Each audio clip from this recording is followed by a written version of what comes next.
Morning, morning, morning! Today I'm about to do something that I have not done in a long time. And I am both excited and terrified at the same time. Two-wheel freedom isn't just the journey we take. It's the friendships we forge along the way. Together, every turn of the throttle tightens the bonds between us. We ride not as individuals, but as a family. Two-wheel freedom isn't just about the destination. It's about the memories we make. Don't wait for tomorrow. Live for today. Experience two-wheel freedom with DirectAsia. Use promo code VERYOK30 at checkout for $30 eCapita voucher or VERYOK60 for $60 eCapita voucher. Head on down to directasia.com/333 for more information. Thank you to DirectAsia for making this video possible. First things first, before any tire touches dirt, it's time for the classic briefing. And let me tell you, with a crew like Aiman, AB, Man and Madi leading the charge, you know it's gonna be a good one. These guys were our off-road gurus for the day, and they got us all huddled up to go over the plan. They had this cool, relaxed vibe, but you could tell they meant business when it came to safety and making sure everyone had a blast. It was less of a lecture and more of a friendly chat, getting us pumped up and ready for whatever the day threw at us. This is a warm-up ride.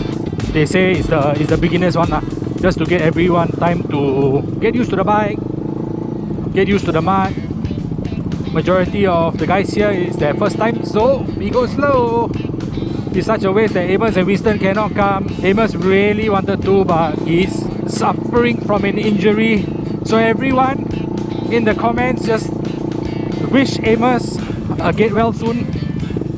Poor thing, he really likes off-road too. Winston, off-road just not his thing lah, so I guess he there's no interest lor. Woo, woo. So I used to do this kind of stuff like every weekend. Go to Kota Tinggi, whole group of friends. Usually meet at the shop at like 8 o'clock. Then go for the ride. By the time we come back, it's evening already. Then like when you go back home, right, it's no such thing like, oh, okay, go back home then go watch movie, that kind. Forget it, man. It's go back home, shower straight, Kongkas. Whole day off-road. Oh, I miss that. Wow, so difficult to warm up again. Like to get back to where actually it's impossible lah. I think I've not been riding off-road, say, I think almost 20 years, yeah. But this ride is super simple lah. It's very basic. It's basically like a dirt road lah. One of the tricks, right, when you are riding in this kind of place is not to grip the handlebar too tight. Like you see, my hands are loose one. Because when you grip it tight, then you start getting arm pump. Then when you get arm pump, right, brakes cannot press lah, clutch cannot press lah. Then you get very tired. I believe that off-roading, right, is not just about skill. It's also knowing how to manage your energy reserves.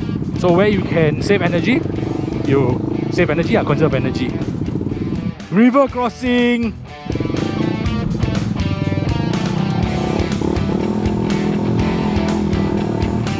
Woo, that was fun. When you see people do it, and then you're like, walao eh, so easy, why cannot? But when you are in the situation and it's your first time, right, it's mind-bogglingly difficult. Like you freeze. It's actually quite a feat that all of them actually did that already. Right, time to play.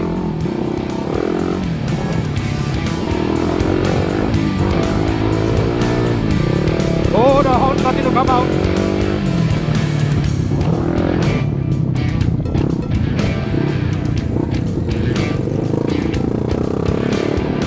Oh no. There goes my socks. Got it on camera! It is break time. Everybody say hi! Hi!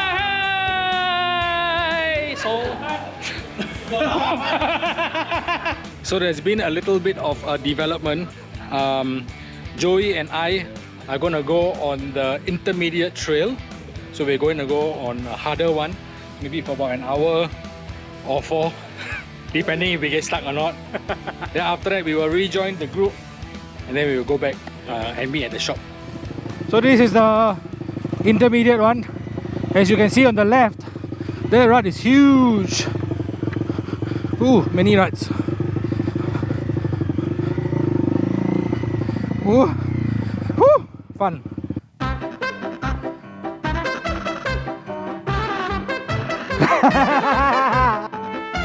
Masuk hutan.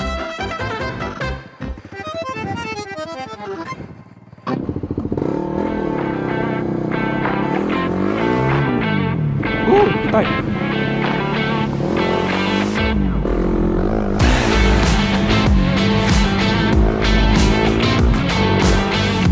This kind of situation, don't follow close because he can throw rocks at you.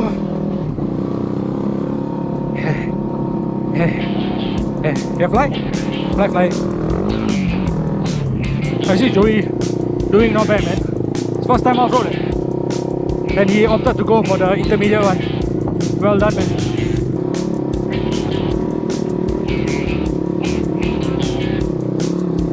Whee! Here we go. Off-road is so much more a mental game than it is skill. A lot of it you have to work through your fears, right? Like you look at this slope, I mean the camera is not doing it justice lah, but you look at the slope, you're like, walao, how does a bike go up, right? But the bike, no problem, right? It's your mind that blocks you from doing stuff, which can be translated a lot to life. You know, there are a lot of things like it's more of a mental thing than reality. Like for example, you want to ask a girl out, this girl that you like or something, right? And then you're like, oh no, but I'm shy. It's a mental thing. Just go ahead, man. Go and ask her out. Woohoo! I think there was someone who said like the hardest thing to do is to start doing it. Right? Once you start, then it's not so difficult anymore.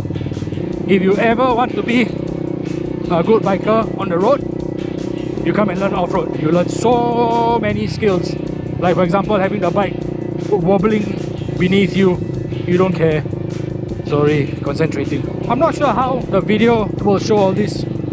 Probably very stable. I don't know why I choose certain lines. I just do. Ooh.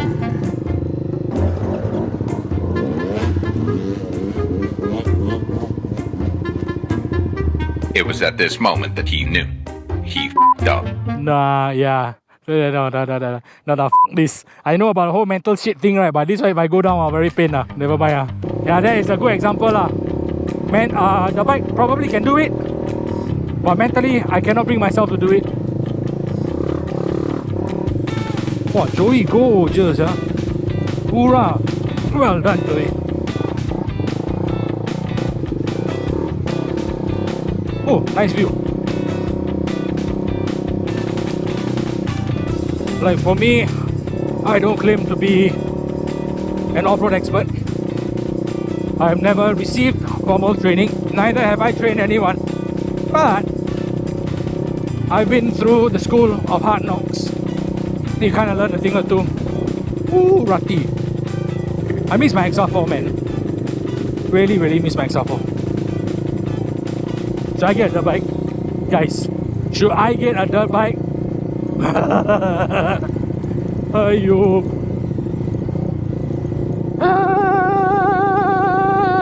Having a more powerful bike in this kind of situations also really help. I'm riding a 250. That one is a 150. People always ask if off-road riding is good exercise. Good exercise? Buddy, it's practically a hidden CrossFit class disguised as fun. You're constantly wrestling the bike, using your legs as shock absorbers like you're stomping grips for a living, and your arms are getting a workout that makes arm wrestling a bear seem tame. And don't even get me started on the core. You're basically doing a non-stop plank while dodging trees. By the end of the day, you're not just covered in mud, you're also surprisingly shredded. Who needs a gym when you have a 150 kilo dirt bike trying to throw you off? We relinked with the team, and from there it was a chill ride back to the shop where we all started our day. The frantic energy of the trails gave way to a steady hum of engines. You could almost feel the dust settling not just on our bikes, but on our minds too as we replayed the highlights. Rolling back in, tired but buzzing, it was clear we hadn't just ridden. We forged some epic memories and a few new bonds along the way. That feeling of shared adventure, that's what it's all about.